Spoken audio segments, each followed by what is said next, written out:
If there's one video game console out there that has some incredible games that you simply can't play on modern hardware, mainly because the console maker just refuses to port these games across, it is the PlayStation 3. Throughout its lifetime, the PS3 had likely some of the best games of its generation. Franchises like Resistance, Ratchet & Clank, Infamous and more were all available on the console, some were even born there.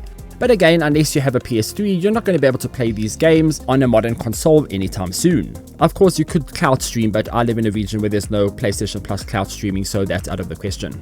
But what about emulating these games? Well, with the ROG Xbox Ally X, I wondered if the handheld was powerful enough to get some of the most demanding PS3 games running at some decent performance.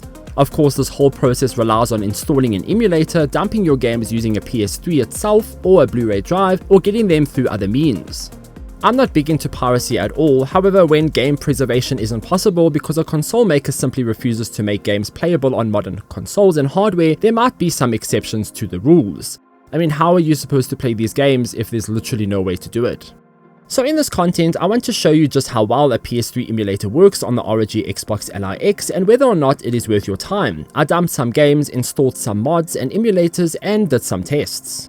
First off, getting the whole program running is of course the most important thing. The best PS3 emulator on the market is definitely RPCS3 emulator. Downloading it on the ROG Xbox Ally X is pretty simple. You'll just need the exe file. I did all the downloads for these tests on my PC first before putting them onto an external SSD and transferring them across to the ROG Xbox Ally X.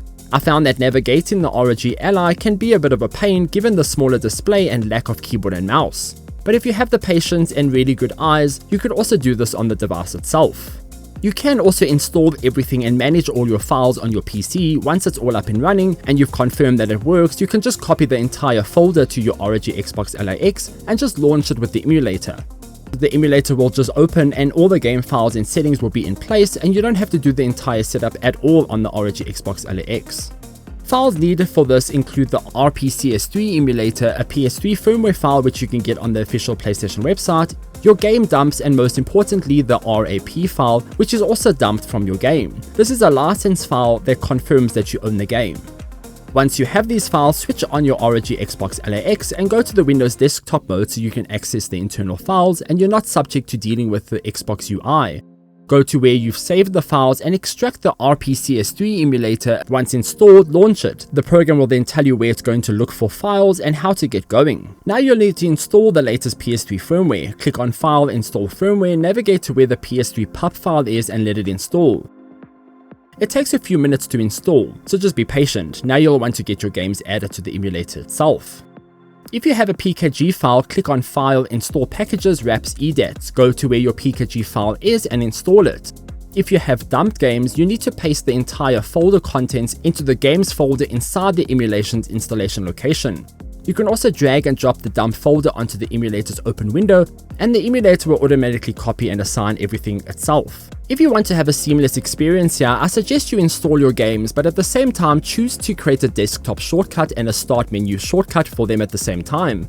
That way you can add these shortcuts to the Xbox UI or ARM Recreate application so you can quickly launch them without having to go back to the Windows desktop. One thing you'll also need to set up here is the controller support. You'll need to make sure that in the ARM Recreate UI, you choose Gamepad under Options, and then in the RPCS3 emulator, select Gamepad at the top of the menu and choose the X input option. Then on the same screen, select the box that gives you direct feedback on the analog stick movements at the bottom right corner. If the sticks are working and you rotate them and you see feedback in the boxes below, that means your controller is working and everything's fine.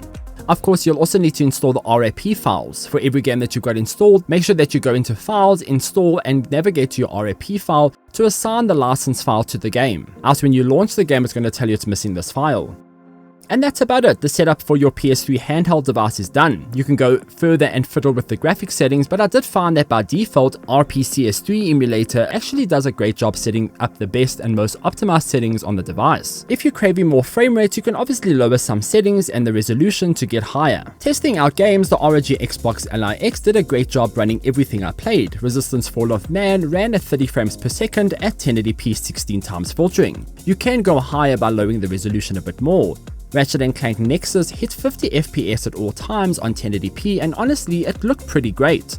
I forgot how great this game looked in the first place, and for its time it was really quite a stunner. Objects were sharp and detailed, and even the lighting in the game was rather superb for being such an old game. You could essentially fill up the ROG Xbox Ally X with as many PS3 games as you want. I don't think you'll hit a title that will struggle to run at all. And the emulator's development has gone far enough where games run incredibly well at the same time.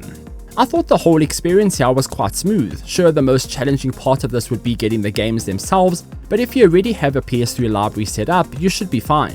Some tips before I end this: I highly recommend setting up RPCS3 on a PC or a notebook inside an SSD first. It makes life way easier because you can read the screen and use a mouse and a keyboard to get around. You can then just cut the folder off your SSD onto the ROG Xbox Ally X and launch the app and play games. If you don't have access to a PC or notebook, you can also use a Bluetooth mouse and keyboard to connect directly to the ROG Ally itself.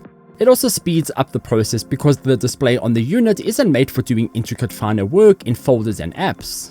Lastly, when you have set up the X input controller type in the gamepad settings, make sure you tone down the drift zone in the options tab. I found that at default, the zone was way too high for the ROG Xbox Ally X and its analog sticks, and playing shooting games resulted in some sort of input lag experience. But the whole experience was quite smooth and I really enjoyed fiddling around. I'm definitely going to go back and play some Infamous and Resistance because, again, there's no way for me to play it unless I play on my PS3, and even then, 1080p gaming on a 4K TV now isn't the best thing in the world. But is this something that you would look into? Let me know in the comments down below. While you're here, also be sure to check out my other ROG Xbox Ally X videos on the channel and subscribe for future content like this. Until next time, farewell.